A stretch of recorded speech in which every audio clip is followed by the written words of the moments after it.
also following breaking news here this morning, and for late developments coming in right now, let's turn to ABC's Paula Ferris. David, thank you, and good morning, everyone. For those of you just joining us, I am Paula Ferris. We have breaking news this morning. Aretha Franklin, the Queen of Soul, has passed away at 76 years old, according to the Associated Press. Franklin, the legendary singer of Respect, Natural Woman, and over 100 other charted singles. She was the first woman inducted into the Rock and Roll Hall of Fame. She had 73 hits that landed in the Billboard Top 100, the most of any woman ever. ABC's Chris Conley has a look back at her incredible life. What you want, baby, I got. What you need, you know I got it. With God-given talent and artistry that conveyed emotion like no other, Lady Soul taught the world all it needed to know about respect. Aretha Franklin had the voice of a generation, her generation and your generation, both attuned to the day-to-day and soaringly transcendent.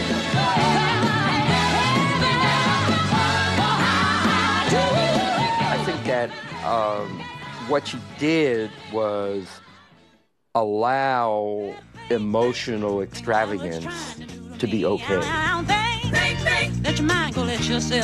With such songs as Think, Aretha electrified her listeners for decades. Her church-bred greatness inspiring and empowering.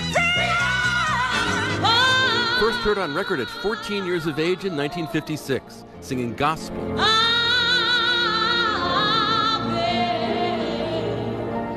In her youth, Aretha would learn from such mentors as the great gospel singer Mahalia Jackson and Sam Cooke, who'd tell her, "Sing, girl."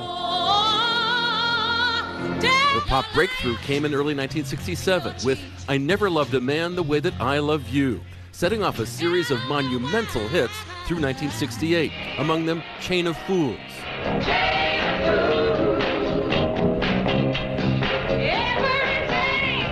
And You Make Me Feel Like a Natural Woman. You make me feel like a natural woman. While telling ABC News, I've still got to find out who and what I really am. I don't know yet. I'm trying to find the answer. intimately involved with the sound of her records, Aretha could shine a light at the saddest of times, as in 1968 at Martin Luther King's funeral. She'd returned to the pop charts in the mid-'80s with Jumpsuit and the buoyant Freeway of Love, a joyful diva feeling the love once more. She'd earned so many honors: the first woman inducted into the Rock and Roll Hall of Fame, the Presidential Medal of Freedom in 2005, Ivy League honorary degrees, performing at President Obama's inauguration in 2009.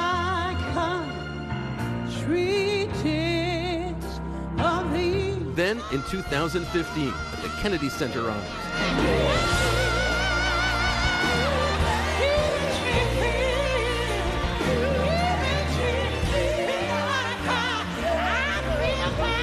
Slipping her mink to the floor and flat out owning You Make Me Feel Like a Natural Woman.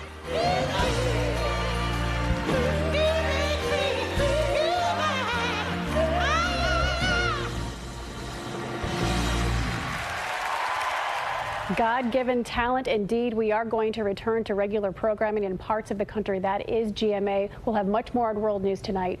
I'm Paula Ferris in New York. This has been a special report from... Good morning. I'm Alona Minkowski, and you're watching ABC News Live. We're coming to you with breaking news. Aretha Franklin, the Queen of Soul, has passed away.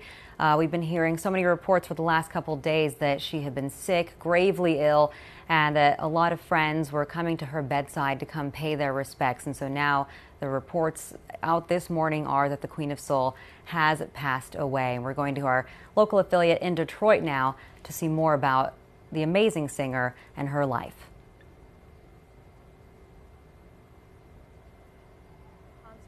Detroit.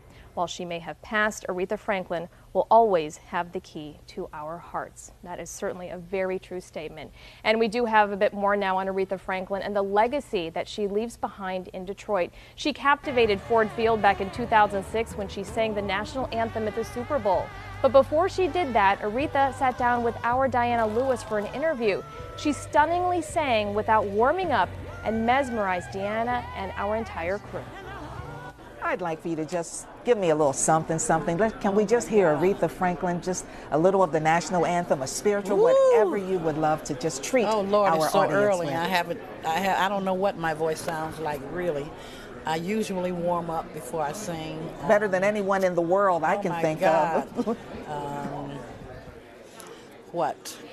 Oh, say, can you see by the dawn's early light what so proudly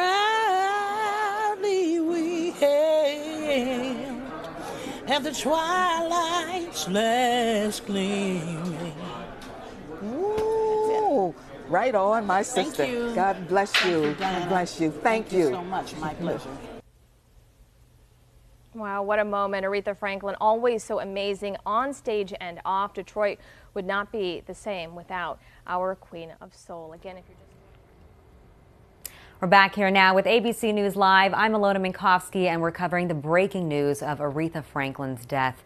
Joining me now is Mike Muse. He is an anchor on Sirius Radio and a pop culture expert. Mike, good morning to you.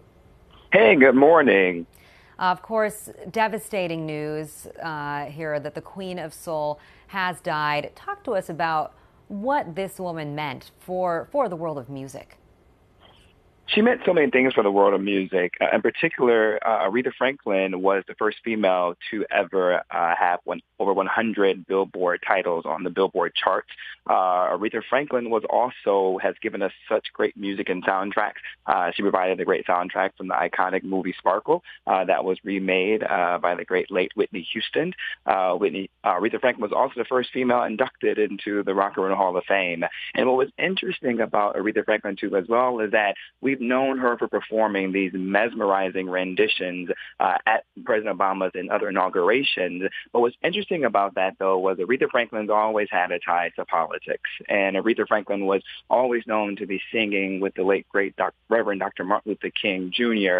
And also, too, she performed at his funeral. And so there was always this connection with Aretha Franklin with making history and being an icon and being a voice of the people with her powerful rendition and 4-octave range that she had, and being able to teach herself the art of piano and singing in church growing up. And so there's always been this power and this gift of music. And as you know, music is what unites us. Music what makes us come together. And there was something uniquely special about Aretha and her ability to really use that gift to sit at this intersection of politics and pop culture. And it became really crystallized when, if we can remember, she gave that mesmerizing performance at the Kennedy Center Honors when she sang "You Make Me Feel Like a Woman" as they were honoring Carole King, and Carole was crying, and we saw President Obama crying. And so that was the gift that Aretha is always going to leave behind with us, is her powerful gift of music and her song and her ability to emote and connect with the audience in ways that we would never, ever have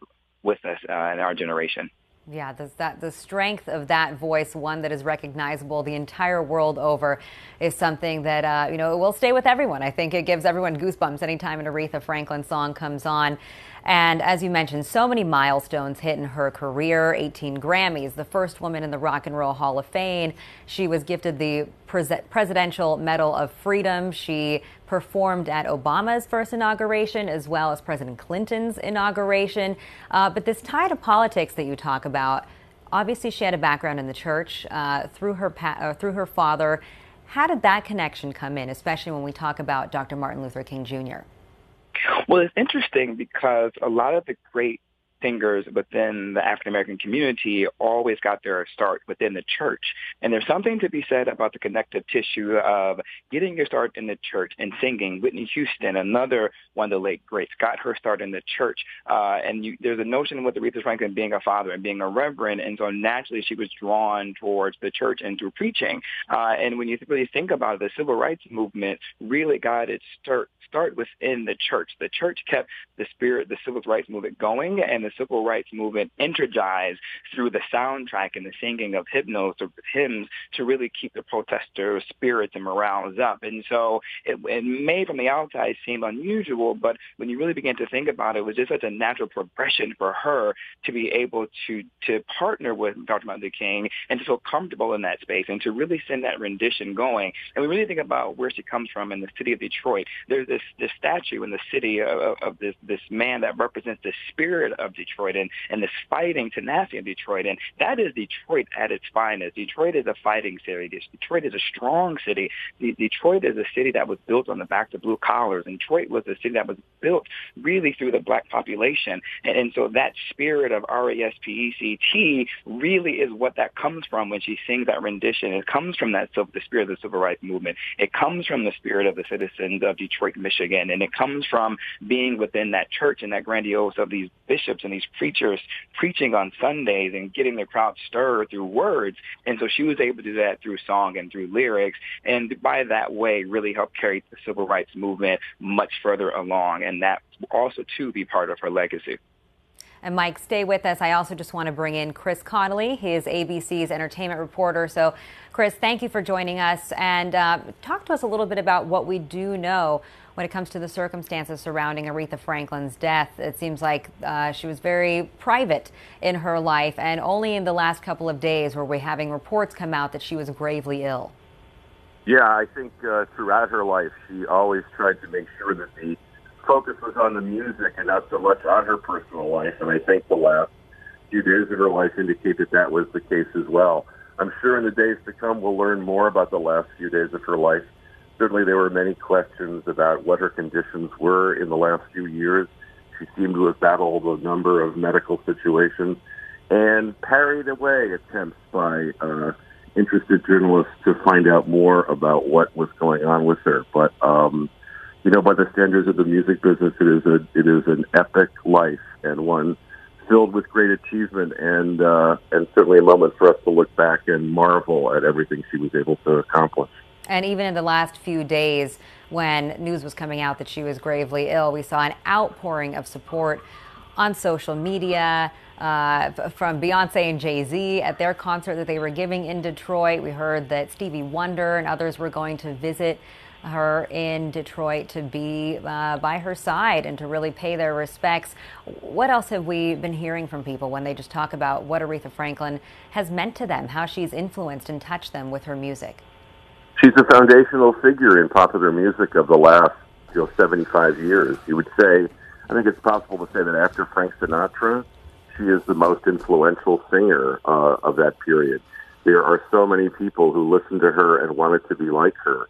So from every voice you hear on American Idol or The Voice to a great like the late Luther Vandross, to amazing singers like Mary J. Blige, you all know that they come from the great influence of Aretha Franklin. And that's just in music. When you think of her social implications, as we were hearing before, the way she touched people in politics and in society, they were very strong. Bill Clinton on social media talking about him and Hillary, praying for Aretha as well in the last few days. This was a voice that stirred many thoughts, and it felt like a voice that was speaking to you. And when she sang, it was not just about what might be going on in her life, but it was a voice that came from the church. It was a voice that came from the blues, and it seemed to address so many things in culture. It addressed oppression of women, oppression of African Americans. It was, a call to action and a call to, a call, I guess, to get and demand and insist on the respect that she sang about so beautifully. And 3 of Aretha Franklin's songs are actually currently in the iTunes Top 100. Just when we talk about the influence, the staying power of a woman like Aretha Franklin and the music that she's made, those songs are Respect, Natural Woman, and Say a Little Prayer. Mike, can you talk to us too? Place Aretha Franklin for us in the second half of the 20th century, what it meant to be a black woman trying to pave your way and really being at the top of her game in the world of music. Yeah, it's really interesting question that you brought up with that. What Aretha was really known for was her identity and knowing who she is and being unapologetic about it, right? If you can recall, just to bring some levity to the conversation that we're having right now, the spirit of her, she will walk out on stage in these amazing furs. Like, she was just known for that. And no matter what the occasion was, no matter what the mood was, Aretha was always known to be in this fur or to be in an amazing outfit or an amazing dress. And then when she would sing, she would just throw it on the ground, right? And be unapologetic about it. And I think as we move into the realm of black women and this hashtag of Black Girl Magic, and as we also, too, bring it out into the general aspect of feminism and what does it mean to be a feminist and what does it mean for women to own their narrative and to own their identity in this 20th century, in the second half of her life. I think there is no greater example of that than Aretha Franklin, right? To the way she held herself with such confidence, and she didn't care. Sometimes she may miss a note and nobody cared and she didn't care. And I think that confidence that she had was refreshing, right? And to say that you can be your authentic self. So I think for black women and for women across the world to see that type of persona and to see her own her truth in the way that she did, I think is really what people can take away from her legacy that she lived her life in the second half of her life in the 20th century for people to hear. And the guest has previously mentioned what she meant to music as well, especially within the hip-hop. And even you mentioned Mary J. Blige. There's so many people who have sampled her music, from Outkast to Dr. Dre to Jay Dilla to Cameron to Mos Def. Even Prince did a cover by her. So, the list just goes on and on of individuals who really have reinterpreted her music and reimagined her music. And so even as her music goes on and continues, there will be others that will sample it so that others can still be introduced to her to another generations to come, especially through the lens of hip-hop. Yeah, the incredible influence that she's had. And, we were just showing images and video of her over and over here. And you talk about the fabulous furs, the costumes that she wore. She was the original diva, right? Yeah, she was. She was the original diva. And I can recall the conversation when I had the chance to go to the White House through President Obama when they did a special evening for Women of Soul. And I remember Patti LaBelle was there, Ariana Grande was performing, and Aretha was performing. And I remember we had to wait in the transitions through that process as they had a house band to cover it, but Aretha had her own band. And so we would literally have a break so that the house band can go away and Aretha could bring her own band out. And I just love that aspect of it. And nobody didn't mind waiting for Aretha's band to reset because you know what? She deserves the right to have whoever she wants to perform behind her. And when you can tell, those individuals have been with her for years. And so that just goes to the respect level of her, and that goes to her owning her identity, even inside the White House. Like, she makes sure she stays true to herself, and she knows who she is at all times. And it was such a treat to see that behind-the-scenes aspect of it. I think that's something that me and my mother, I was able to bring my mother as a guest. So I actually am originally from Michigan, so I thought it was important for my mom to be there. And that's always a memory that she and I will always share, that we have been talking about a lot in the recent days. Well, you're a good son, first of all, for bringing your mother to that event. And like you said, such a testament to Aretha Franklin, just demanding excellence, demanding perfection, because she had attained that level and knew that she could. And, Chris, are we getting any other information in this morning? Have we heard anything else from her publicist or from her family? What I've heard so far is just that the official announcement that she died Thursday. And so I think certainly in the hours and days to come, more will be learned about, so much that she endured, kind of quietly and on her own. The sufferings that she went through later in life. We certainly saw, some changes in her appearance, but she was not the kind of person to sit down and pour out her story to you. She wanted to pour out her life and her music. And when you heard her sing, you heard triumph and joy and freedom. And you heard hard times, and I think that's why people bonded with her and felt like when she sang, they were talking about her. When she sang, her words were about them. their lives, spoken about, explored in the beautiful music that she was giving them. And I actually want to read the statement here that I have from the longtime publicist of Aretha Franklin, from Gwendolyn Quinn. She said, "It is with deep and profound sadness that we announce the passing of Aretha Louise Franklin, the Queen of Soul." Franklin, 76 years, as we said, Franklin was 76 years old when she passed away. And another thing that was said here is, in one of the darkest moments of our lives, we are not able to find the appropriate words to express the pain in our heart.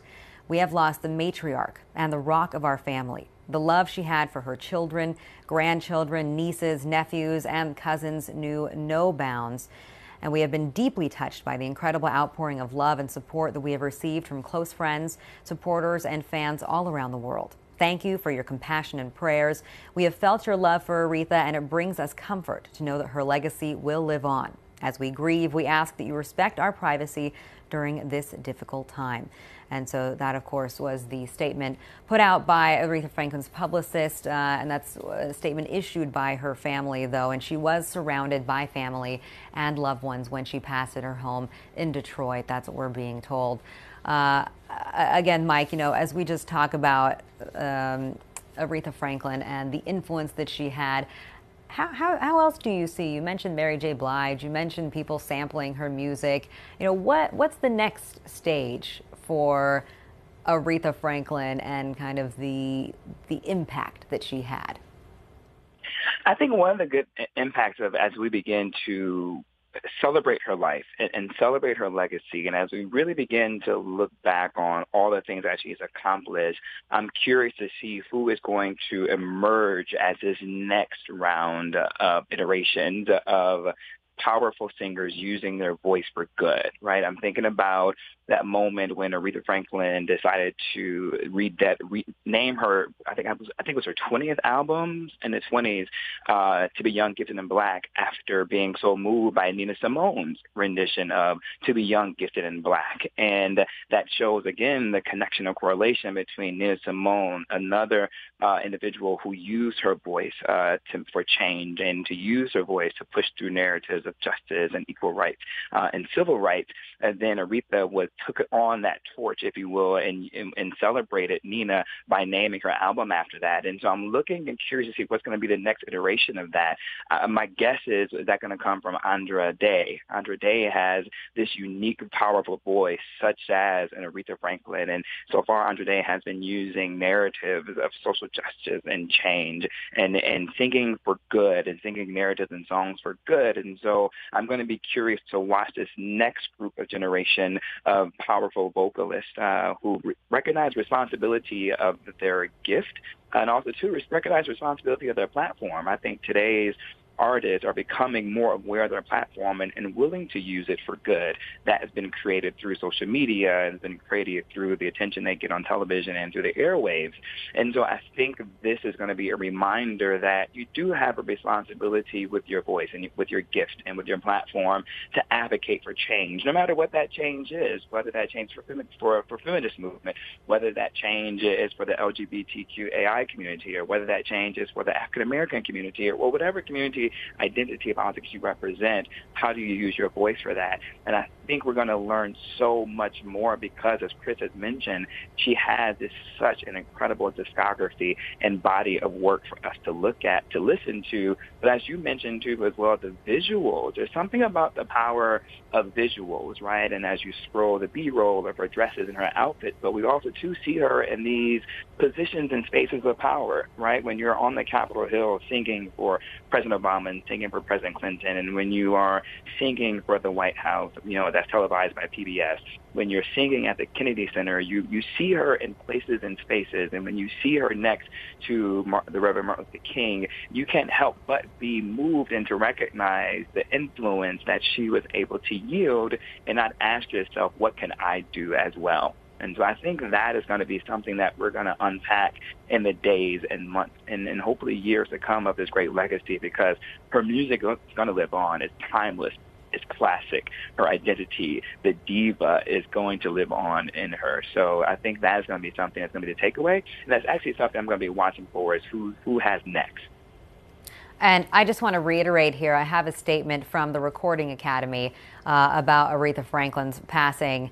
And just to reiterate, like I said, her incredible success. I mean, we've obviously been speaking about how much further her influence really goes in pushing for change, in helping people realize who they are, and the emotion that's tied with her music. But she also, during her 6-decade career, earned 44 Grammy nominations. She had 18 Grammy awards, and she was recognized by the Recording Academy on several occasions for her remarkable accomplishments as an artist and as a philanthropist. And she was given the Recording Academy Grammy Legend Award in 1991, the Lifetime Achievement Award in 1994, and the 2008 Music Cares Person of the Year.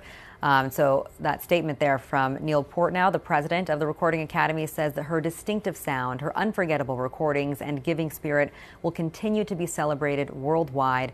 Aretha will be dearly missed, and our thoughts go out to her loved ones during this difficult time. I want to bring in Gail Mitchell right now. She's a senior editor at Billboard magazine, who's also joining us. Gail, thanks for being here. And just to kind of piggyback off of what Mike was saying there, that Aretha Franklin, not only with the power of her voice and her music, also often found herself in places that exhibited power. Talk to us about that connection between her music and what was happening in the country politically. Aretha's voice was very engaging, magnetic. There's so many, adjectives that you can use, but she was there at the forefront, and I think that really began when you look back at her life. Her father was a major influence, and he was a key person in the civil rights movement. I don't know how many people can go back in their lives like Aretha could and remember that some of these people, her father was a very powerful minister there in Detroit, and a lot of the movers and shakers of the civil rights movement and in the musical movement at that time.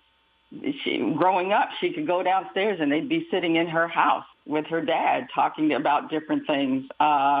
He was very in the forefront in terms of recording his sermons and putting those out on record and going out and speaking about the movement and about the gospel and all that. So she had that bedrock as a beginning. So naturally, it was a natural connection for her to team up for Martin Luther King and Dr. Martin Luther King and others to work with her, and she spread the word. I heard the prior gentleman speak about the how she paid tribute to Nina Simone, young, gifted, and black. I mean, she just connected. That's the period I grew up in, and it was just her voice. It was, in addition to what was going on in terms of civil rights, she's also feminism with respect and things like Think and getting women to galvanize then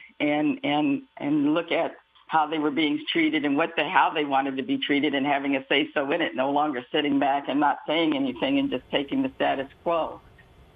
So, and I recall everybody talks about her kicking the door in with the album I Never Loved a Woman.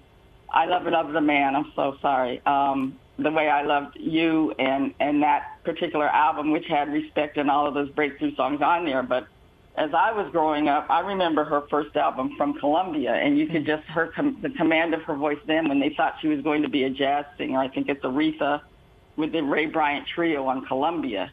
And those songs still resonate today. And you just don't have an artist like Aretha. It will be interesting to see who's got next, because when you look who can go on at at the last minute and sub in for Pavarotti on the Grammys. Who can Aretha-ize a song like she could take over Bridge Over Troubled Water with no offense to Simon and Garfunkel. She just made it her own. I say a little prayer. Young, Gifted, and Black. I mean, the Punch. And then Amazing Grace. And I'm hoping that maybe one of the next things that we do come see out of her legacy is that long-anticipated documentary, because I think that will also be something for everyone in the country and in the music industry to to look at and see just how commanding she was in basically every genre. You know, you just don't see that today. And I think everyone will hope for maybe more of an intimate look, too, and want to know more about her. But as you said, once Aretha Franklin sang a song, she owned it. It belonged to her, no matter who may have sung it first. Gail, thank you for joining us today. And again, I'm Alona Minkowski. You've been watching ABC News Live with us. We are mourning the death of Aretha Franklin, the Queen of Soul, at 76 years old, but also honoring her life and her legacy and her impact on American music, global music. She is a voice recognized all over the world. And our coverage of Aretha Franklin's death continues. We're going to join our Detroit affiliate, WXYZ, as they cover the death of their hometown hero. But before we go to them, let's listen to Aretha Franklin performing at President Obama's first inauguration in 2009.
But she was thinking about something classy that you see in New York and Chicago and Los Angeles.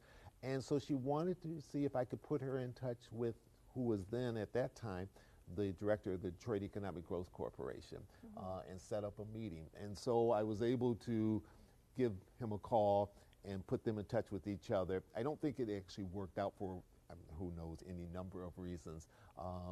But that's the level of commitment that she had and the love for this city, that with all of her accomplishments, that she wasn't just content with all those accolades. She said, I want to do something for the people to keep this legacy of Detroit being the music city.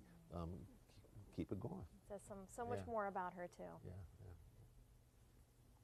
And again, Aretha Franklin's publicist released a statement from her family saying, quote, in one of the darkest moments of our lives, we are not able to find the appropriate words to express the pain in our heart. We have lost the matriarch and rock of our family. The love she had for her children, grandchildren, nieces, nephews, and cousins knew no bounds. We have been deeply touched by the incredible outpouring of love and support we have received from close friends, supporters, and fans all around the world.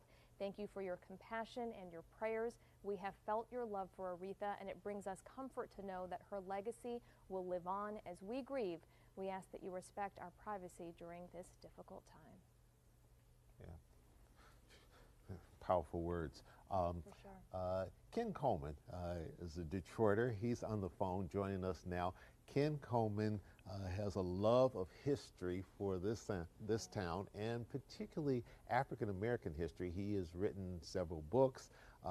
He puts out these daily things, which today such and such happened in this city. Follow his tweets too. Yeah, and he tweets all the time. He's a good guy. Ken, can you hear us? Good morning. How are you? Good morning. How are you doing?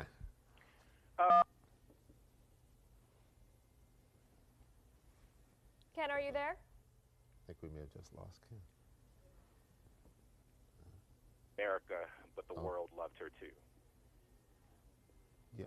You know, our connection cut out at the beginning, Ken. If you can just kind of tell us again, I guess just your thoughts on this really sad day. Well, it is a sad day. It's a sad day for Detroit, our country, and the world. I mean, Aretha Franklin was the Queen of Soul. soul, and talking to people on social media over the last several moments, I really come to the realization, and I'm sure that tens of millions of people are coming to that realization too, is that she really helped provide the soundtrack for our lives. And that might be a cliche, but in the case of Aretha Franklin, it's absolutely the truth. Yeah, it absolutely is. You think of the breadth, the depth of her talents too. I know when Pavarotti was ill, she just jumped in, did that. We've seen her in the Blues Brothers. Right. I mean, it's incredible, her span of talent and that voice, unlike any other. Yeah, and there's been a lot of talk about the movie, about Aretha Franklin's life and who would play the various parts. And Aretha had some real say-so in that. There are some people that she said, no, I don't necessarily want them playing me. There are other people that she said, yeah, that makes sense. Ken, you follow sort of the entertainment world and the historical world. I would imagine coming out of this are going to be all sorts of talented writers such as yourself who are going to want to write and produce interesting things about the life of Aretha Franklin. Yeah, I think, Chuck, her life was obviously, she was a recording artist, a vocalist, a performer, but what I tend to look at also, being a lifelong Detroiter, is her role really in the civil rights movement. 50 years ago today, she was performing at the Southern Christian Leadership Conference's annual convention in Memphis, and that was, of course, several months after Dr. Martin Luther King was tragically assassinated in that same town, which ironically was Aretha Franklin's her birthplace was in Memphis. She, along with her father and others, really, in my view, were civil rights leaders. And as an African American, particularly one whose hometown is Detroit, I mean that's really special. To me, it's almost as special, maybe equally as special as the great music that she produced over the years. And so I hope that when people write the story about Aretha Franklin, that they also write about the fact that she really was a freedom fighter at a time when America needed one. Yeah, no doubt about it. She and her family were so engrossed in that civil rights fight and were so close to the Reverend Dr. Martin Luther King Jr. That is an integral part of her history and her family's history. Absolutely. I also think that what comes to mind is, Aretha Franklin moves here as a toddler, really. Reverend Theo Franklin took a pastoralship at New Bethel Baptist Church, I believe in 1946. And so Aretha was really young when she came here to Detroit. And by the time she was 18, she was discovered by John Hammond at Columbia Records and became a recording artist right after that. Yeah, and which clearly explains her closeness to Reverend Jesse Jackson, who went to see her yesterday. And every time Aretha gave a party in Detroit, Reverend Jackson was there. They had this bond and this relationship. So whether it was on an entertainment venue or it was a political venue, he was there because he was the youngest minister of that civil rights clan. Jesse was younger than Martin and the rest of them, but he was very much a key part of all of that, and so that relationship continued. Absolutely. Ken Coleman. Great point. Yes, thank you so much for joining us. We really appreciate your thoughts and your perspective on this sad day. We are going to head now to Aretha Franklin's church. Matthew Smith is live on Detroit's West Side, where they are mourning our Detroit legend. Matt? Yeah, this is kind of the start of it all, right? I mean, we know that Aretha Franklin was born in Memphis, but came here at such a young age, and it was her father and his connection to this church right here that really kind of cemented her legacy to Detroit. Yeah, she moved other places, but this was the home that she came back to and where she resided when it all came to an end. earlier today. Now, of course, we expect a whole lot of people to come out here, but I think that this connection to Aretha Franklin out here at New Bethel Baptist Church is really kind of the story that we've been focusing on for the past couple of days. If you guys don't remember, it was just about 1.5 days ago that we saw all these people come out here first thing in the early morning in celebrating Aretha Franklin's life, praying and hoping that she could hold on for just a little bit longer. We could run down all of these things. We could talk about the 18 Grammy Awards. We could talk about the millions upon millions of records sold. But at the end of the day, it's her connection to this community and the way that people feel about her. We've seen a lot of people rise to stardom from the city of Detroit because of Motown, but Aretha kind of bucked the trend. She was not one of those Motown people. She signed on with a different record, and she did it her own way and did so many things. And it's just one of those things, if you're a Detroiter or you're from this area, anyone really from Michigan, you get that feeling when you're in front of Aretha Franklin, when you're in the audience hearing her sing. It's a different type of feel. You knew it was a legend. You always knew what she meant, not only to this region, not only to this city, but everybody around the entire area. We are starting to see some people trickle into the area, and we are going to be talking with them and what Aretha Franklin meant to them. But I think the words are being spread across the internet very quickly. Just moments ago, we saw somebody drive by, honk their horn, and shout out Aretha. It was just as simple as that, a smile. We've seen people tears. We've seen people crying. We're going to try to get those personal stories, because while she was a musician, while she was an artist, I think we can all agree that she stepped a lot more beyond that. And her story, her imprint on this community will not soon be forgotten. Now, we did, of course, learn that her death is a result of pancreatic cancer, dying at the age of 76, but I think we're going to be learning a lot more about her impact in the days ahead. So we're going to wrap things up here momentarily, but Anu, I know when you talk about Aretha, everybody has their own personal story. Mine, I remember talking about her with my parents and with my family members. 1987, that was the year she was elected in the Rock and Roll Hall of Fame, also the year I was born. So you kind of realize how far back she stretches, right? Yeah, absolutely. It's incredible to think the generational span that her talents and that her personality and her purpose really has affected so much. Matthew, so much. Thank you for that live report from New Bethel Baptist, of course, where Aretha Franklin's father was pastor, where she first started singing in the choir at age 14, and where she recorded her first album. I do want to pass along what we just got in. Motown Museum is going to be paying tribute to Aretha Franklin all this weekend long. They're going to be playing her songs at the museum August 17th, 18th, and 19th, saying that she was a trailblazer with her contributions to music. And they said while Aretha was never actually signed to Motown, to that label, she was indeed a part of the Motown family. Yeah, and a lot of people probably don't even realize that she was off Atlantic and some other records, but she was never really a Motown artist. But because Motown was such a big thing here, people just assume that if you're a big star and you're African American and you came out of Detroit, you had to be with Motown. But she had wonderful relationships with the Motown artists and oftentimes performed with them as well, and the mutual respect between the two. Yeah. I think Norm Thrasher may be on the phone. Norm, are you on the phone? Yes. Norm Thrasher, part of Motown's easy transition from talking about the Motown Museum to talking about Norm Thrasher. Norm, your thoughts today? Well, I'm very, very sad pertaining to Aretha. I've been knowing Aretha and her family since she was about 14 years old. You know, and we've been friends all of my life and all of hers. You know, but we'll all miss her very, very much. Norm, do you have a favorite Aretha Franklin story? I mean, there have been so many of them because you've known her for so long, but does the one stand out more than the other? Just the way that she used to say, "Hello, Norman." You know, yeah. It was just such a warm thought, a warm sound, you know, that you could always cherish the warmness that people convey over to you to show the inner love that they and respect that they have for you. And Mr. Thrasher, Anu Prakash here. With your personal relationship with her, what is something that the rest of us who didn't know her the way you did would be perhaps surprised to know about her? What would you want people to know about the kind of woman she was?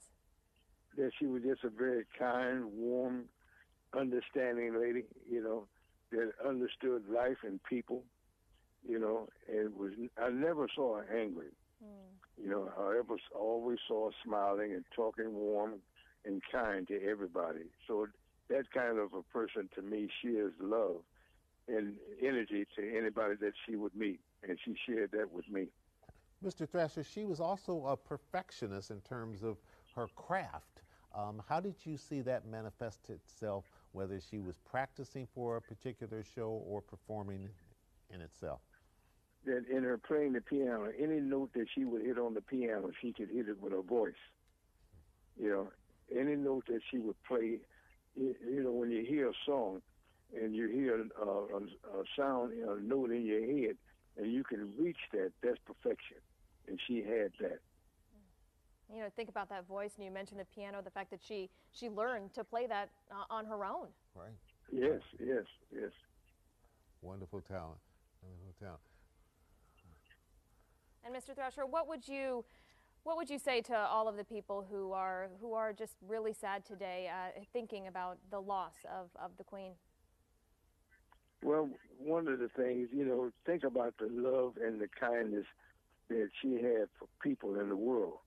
She sung for the world. She didn't just sing for one nationality of people.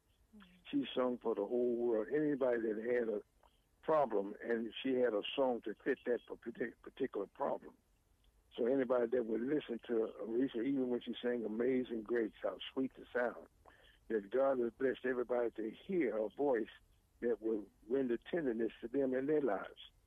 You know, from the church, you know, to the nightclub, to any place that she would be able to sing, even when the president anointed her with the Medal of Honor. You know, it was just wonderful.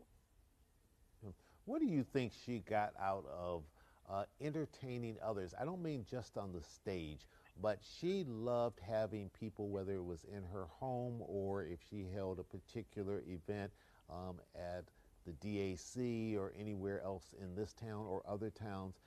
It was all about the hospitality. It was down to even the food.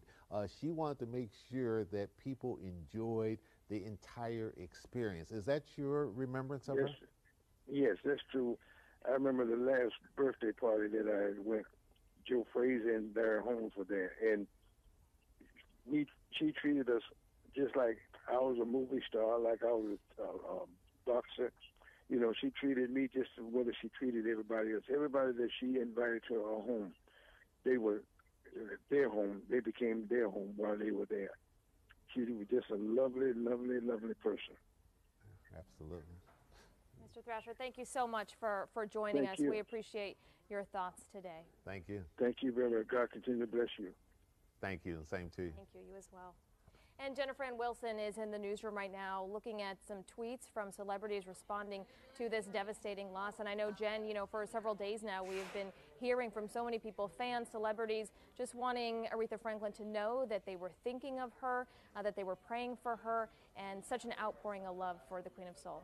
Oh, absolutely. So many memories being shared. I was just chatting with you about the last concert I saw, which was right here in Detroit last summer. Aretha Franklin performed, and there was so many fun moments. But one of the fun moments that I remember is there was a guy on a fire escape who was kind of dancing from a building nearby, near where the stage was, and she noticed him, and she waved at him and sort of had this moment where she kind of danced towards him, acknowledged him. It was a really cool moment, and as so many people have said, it is that way she had of really connecting with people that reached beyond even her incredible music. And so many people reacting on Twitter this morning. We have several tweets that I just want to share with you that I found, and there are so many more, just the outpouring of love and support. We'll start with Tim Cook, of course, the founder and CEO of Apple, tweets, "We mourn the passing of Aretha Franklin, the Queen of Soul. Her voice will keep lifting us through the music she gave the world. Our thoughts are with her family, her loved ones, and her fans everywhere. Take her hand, precious Lord, and leave her home." Ryan Sequest tweets, "The American Idol family had the great privilege of working with the iconic Aretha Franklin for a special episode in Detroit. The world will miss her as she's left an indelible mark on our culture. Her artistry and music will move and inspire us forever. Rest in peace to the Queen of Soul." Lenny Kravitz tweets, "The Queen of Soul has left this earth to sit on her throne in heaven. how blessed we were to hear the best that God had to offer in her voice. Respect. John Legend tweets, "Salute to the Queen, the greatest vocalist I've ever known." Hashtag Aretha, and many, many prayers going out. We've got a tweet from John, Reverend Al Sharpton, who says he is deeply saddened by the passing of a beloved friend and Queen warrior Aretha Franklin. Her contributions are legendary, both personally and societally. We hope you take a pause today to remember the life of a beautiful soul. So many tweets, so many people sharing their thoughts. It is a sad day, but also a day of celebration of the incredible life she lived and the many, many lives she touched here in Metro Detroit, across the country, and around the world. Jennifer, and you hit the right word when you talked about celebration. Knowing Aretha, that's what she would want today. Yeah. She wouldn't want people going around mourning her in a sad way. She would want them to celebrate what she was about and what she brought to this world, because she so very much believed in happiness and entertainment, and she had religion at the base of what she was all about. And she knew that she lived a wonderful life. She got to meet the kings and queens and the presidents and everyone, and then just the average person. All of them were important to Aretha. When she got on that stage to perform, she didn't really care about your status in life. She just knew that she wanted you to leave that venue at the end of the night feeling as though you heard, if not the best, certainly one of the best entertainers in the world. And so I think she really would want people to celebrate what she's all about. And you can just imagine the number of people that are running around now looking for something special that Aretha may have signed for them or written a special note or something that they had from when they went to a concert from her. Not because the value has gone up, but the value in terms of having had a story attached to that you now have. Without a doubt. Yeah. And our Kim Craig just spoke to Reverend Jesse Jackson. Of course, we know about Aretha Franklin's work with civil rights over the years. Let's listen into what he had to say. Our hearts are heavy. I've known Aretha almost all of my life. Earth has lost a lot of music today. Truly the heavens rejoice. We thank her for her serving, for her singing, for her sharing, and for her caring so much. Absolutely. What do you want people to remember about your friend? A singer servant. In addition to being the talent of singing. I remember she sang before the Pope in Philadelphia not long ago. But she cared much singing for Albertina Walker, the Caravans, a small church in Chicago. She was a people person. And what do you think people don't know about Aretha? Something that might surprise them? Anything about her personality or anything? I think it's an open book. Aretha never left her church roots, never left her family roots. She never stopped sharing. People care that you have, but they care more that you share. They care that you know, but they care more that you share. And she never stopped caring and sharing. I remember that the most about her. Her singing speaks for herself. The caring, sharing person who could cook. All right. Sir, thank you for your time. Thank you, folks. Thank you. And that's Reverend Jesse Jackson talking about his friend and a woman to all people, Aretha Franklin, on her passing. It's just a very heartfelt day for a lot of people here. We're standing outside of one of her homes here in downtown Detroit here. This is Riverfront Towers, where a lot of us members of the media have gathered, and a lot of people who love Aretha Franklin are inside talking to her family and to other loved ones here. Reverend Jackson just leaving here just a short time ago, and this is really touching a lot of people. I mean, Aretha Franklin, like Reverend Jackson said, never left her gospel roots. Her representative saying this morning that Aretha Franklin, who was 76 years old, passed away this morning at 9:50 a.m. here at her home. Her official cause of death due to advanced pancreatic cancer of the neuroendocrine type. and that was confirmed by Aretha Franklin's oncologist. But so many people sharing their thoughts and their love for Aretha Franklin from Detroit, and she never forgot that. She never forgot her love of Detroit and her love and her gospel roots. Back to you. Yeah, so true, Kim. You know, she could have gone anywhere, moved anywhere, but she really embraced Detroit as her home and always continued to give back. I loved hearing from Reverend Jackson there about how, you know, she never left her church roots, and, you know, just to hear from people who knew her well also. She was a great cook. Yeah, and Jesse hit it right when he said, and she was a good cook. And I'll tell you a funny story about that later. Okay, We'll go to Allie Hoxie yeah. first. Allie Hoxie is live at the Motown Museum, where they're going to be paying tribute to the Queen of Soul. Allie? Even though she's not known for Motown, she's known for her soul music. They do still plan on playing tribute to her this weekend, but first take a look behind me. You can see there's no memorial yet, but this has historically been a place where people come to lay flowers and pay their respects, and the Motown Museum knows that and wants to honor that. So what they're doing this weekend is they will be playing Aretha Franklin hits this weekend to pay tribute to the Queen of Soul and pay tribute to her music. They'll also be having a guest book inside the museum for people to sign and leave their condolences, and I'm sure that will be something that will be very healing for this community. Once people sign their condolences, they'll be able to take that book, and they plan on giving it to Aretha Franklin's family. And if you've ever been in this neighborhood before where Aretha is, you know that there's lots of people in this neighborhood that love her soul. Just a couple days ago, I ran into a woman here who said that she used to attend the church that she sang at, and she watched her sing, and she just said it was a phenomenal experience to be able to watch her sing, and that the whole community just knew that she was going to make it somewhere, and that she did. She's the famous Queen of Soul. So again, she will be honored here at the museum this weekend with music. And if you'd like to come and sign that guest book, you'll be able to do so. Reporting live from Motown, Allie Hoxie, 7 Action News. Yeah, Allie, thank you so much. You can only imagine how many people will be out there to pay tribute and to honor her in so many ways. We do have a statement from the Recording Academy on Aretha Franklin's passing.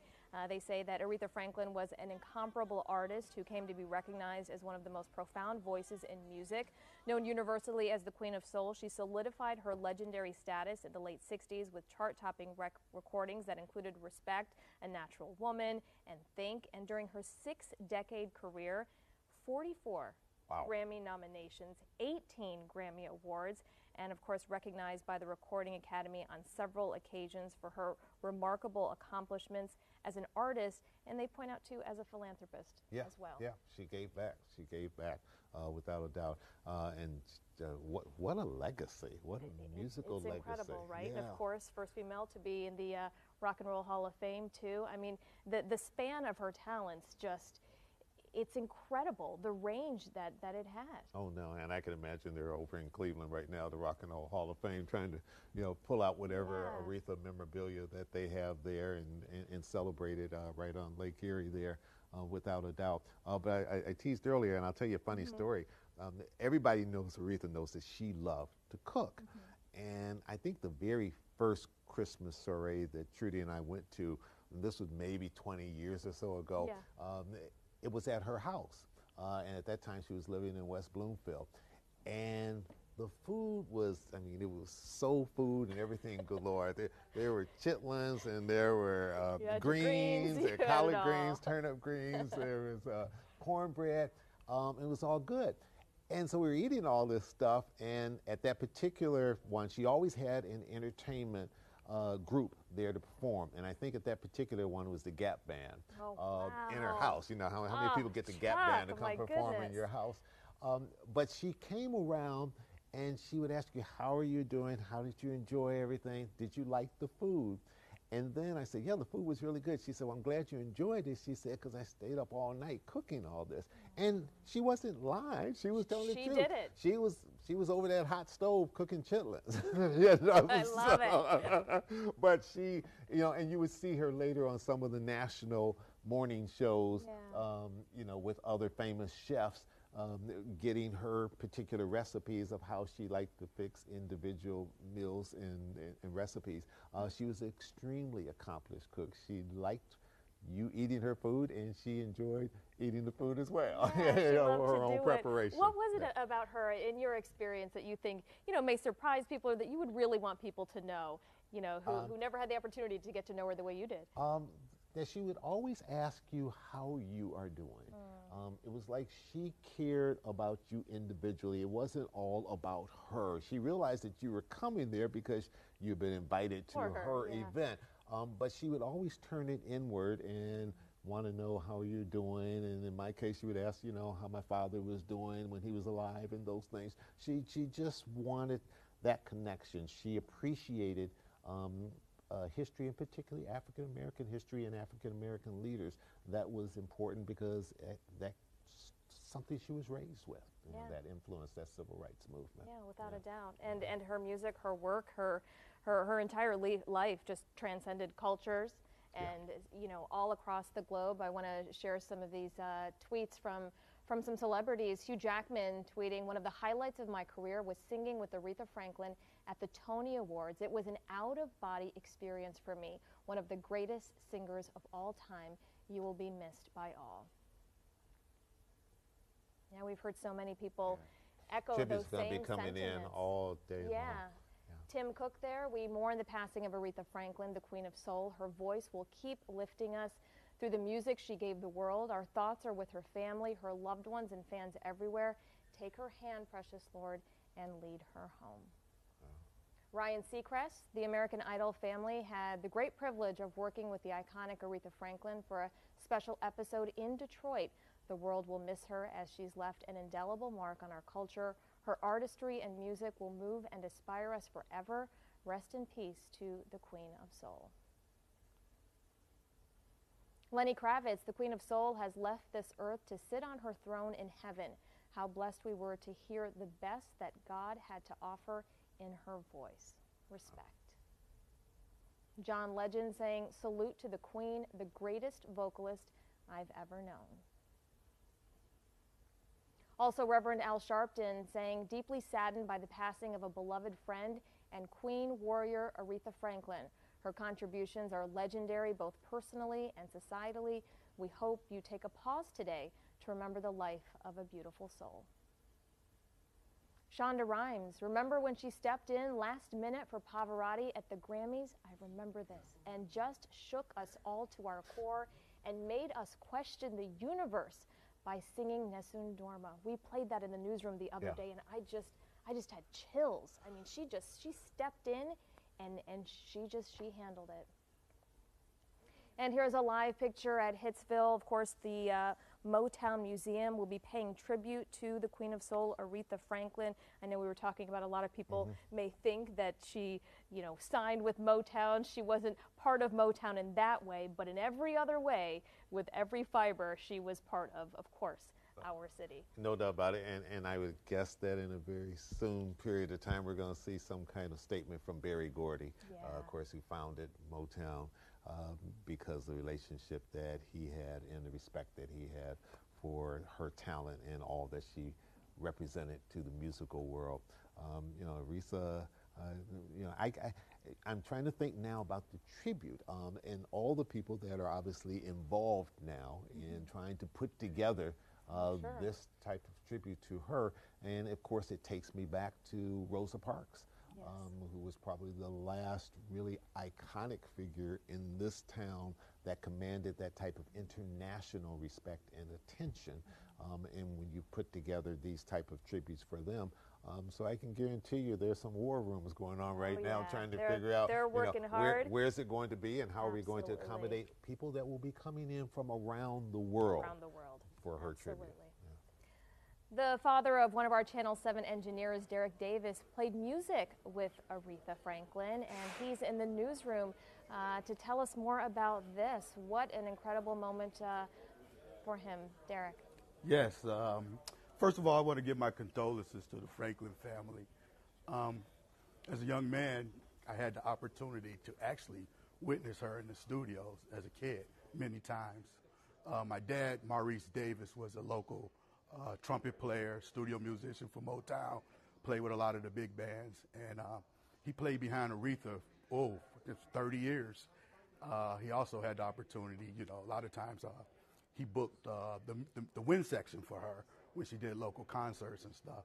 So, I had to share my memories about when I, as a kid going into studios and actually seeing her work. She, like everyone said, she was a perfectionist. I must have been around 8, 9, 10 years old.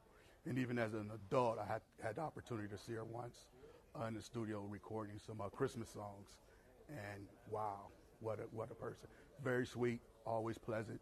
And, she's going to be missed, definitely going to be missed in this time. Yeah, what an incredible moment for Wow, you, especially as a child, be to be able to hear that. And, we've been hearing that from so many people who had the honor and the privilege of knowing her well, like you did, Chuck, but saying, she never got angry. She was always humble, always caring about somebody else and wanting to listen. Yeah, and that has to be a unique experience, Derek, because you got a chance to see her actually working at her craft. Most of us see it up when she's up on stage and she has put all the hard work and preparation into getting ready for that particular performance, but you got a chance to see her when she was trying to figure out, okay, how am I going to sing this particular song, and how are the musicians going to play off of it as well. I mean, can you imagine being a child and be able to witness that? Derek, thank you for that perspective and sharing those thoughts with us. We do want to head back to Aretha Franklin's church, New Bethel Baptist. Matthew Smith is live on the city's west side where they are mourning this Detroit legend. Matt? Yes, slowly but surely we are seeing people work their way down here to New Bethel Baptist Church. And I mean, this is the passing of a legend. It's hard not to come here and pay respect to Aretha Franklin. And this is something that, unfortunately, we've been praying and hoping and holding off for, wanting to not see this happen. But ultimately, 76 years old, the end came for Aretha Franklin after a long battle with pancreatic cancer. Now, we've been up here at her church, and people who typically come to this church have been stopping by, kind of talking a little bit about what Aretha Franklin means to them. We talk so often about her career as a musician, but really, it seems like some people just had that feeling when she walked into a room. And the love really comes from a place of not just her music, but also the idea that she gave back. Now, this church right here, New Bethel Baptist Church, obviously we all know the history behind it, how she got her start here. This was a gospel singer turned mainstream, and she really did roll with the punches and move along with music. She changed with the different genres year to year, but the roots were always here at New Bethel Baptist Church, and Aretha knew that. She came back here, she performed, she brought other people back here to perform at this church. So those who stayed here, those who attended here, really got to know and love that family of musicians. And I had a chance to talk with one woman earlier. She came back to this church, and she came here earlier today because she woke up, heard the news, and then thought to herself, I have so many pictures of Aretha Franklin from when she performed here. In fact, this woman, she went by the name Mrs. Street. She tells me that she had a lot of pictures because it was a special moment when she met Aretha Franklin. Her special needs daughter, 14 at the time, had an album that she wanted signed by Aretha Franklin, and it was right here that it happened. Take a listen. Everybody here in Detroit is going to miss her very much. She's so special to us. Even to the pastor here at the church. She grew up here. Her father grew up here. I mean, she done touched so many people. And it's funny just listening to that, her talking about the Queen of Soul, her talking about what her legacy meant to her individually, more than a musician. We keep coming back to that because Aretha was more than just a regular person. She kind of had that persona that filled a room. Anybody who attended one of her concerts know what it was like to be there. But I'm laughing because as we drove by, heard 2 more cars go by listening to Aretha. It's kind of like that memorial, that living memorial that's happening as we speak. It's unfolding right in front of us on this sad, sad day. We actually listened to one man, Patrick. He came over here just a little bit ago, opened all of his doors and just blasted his music at the top as loud as it goes to a natural woman. And I had to pull him aside and ask him why he did it and what he was thinking about right now. I want you to hear from him as well. I'm so emotional right now for not to know her, but just feel her through her music. And she's the queen. It's really not much more to say. To be here right now and to hear her words outside of this church, what's that feel like? I mean, you know, it's great knowing where she come from. She's a Detroiter. I'm a Detroiter, and to see someone so special like that and as powerful as she is around the world feel this. And like I'm feeling, And like I said, she's just the queen. Yeah, I think it's as simple as that. She was the queen. When you say that, it sounds so simplistic. It's one sentence, but it means so much, and it means different things to different people. And that's why we're going to be tracking the latest on this Aretha Franklin story and what she meant to everyone around this city and really around the country, as we've seen people react all across the globe in just the last half hour. In fact, I hear that we're going to hook up with Kim Craig right now. She's tracking the latest. And Kim, what are people saying out there? Well, we just talked to Reverend Jesse Jackson outside Aretha's home here in downtown Detroit, and so many people, like you said, across the globe remembering the Queen of Soul. And her publicist released a statement shortly after her death this morning. And the last part of it said, "We have been deeply touched by the incredible outpouring of love and support we have received from close friends, supporters, and fans all around the world. They say thank you for your compassion and prayers. We have felt your love for Aretha, and it brings us comfort to know that her legacy will live on. As we grieve, we ask for your respect and privacy during this difficult time." And they end with saying that funeral arrangements will be announced in the coming days. Reporting live in downtown Detroit, Kimberly Craig, back to you. Kim, thank you so much.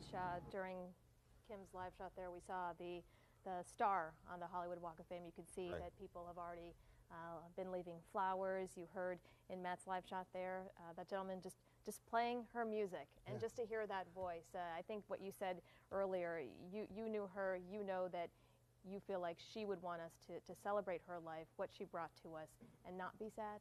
She would, and we're going to see the appropriate tributes roll out. I can guarantee you the entertainment tonight and all of the other national shows, if they don't lead with Aretha Franklin, it's going to be very close to the top, and everybody will have their particular bent on what her life meant to not just this country, but to the world. She was an international entertainer and internationally respected. You know, I was just very, very fortunate that Trudy and I could be just a small part of enjoying some of her legacy here in Detroit. And I'm glad that I had the good sense when her very first Christmas soiree invitation came in to keep it. And each year that they would come in, it was special. I mean, you'd have to see them. They were elaborate, they were intricate, they were Aretha. They were Aretha. And it's a nice keepsake to have to remember what she was all about. But we're just very fortunate that we can say she was a Detroiter and she represents this great city. Yeah, absolutely. Thank you so much for joining us. We will have continuing coverage on Action News at noon, of course, throughout the day, and also on WXYZ.com. Again, Aretha Franklin passing away at 76 years old.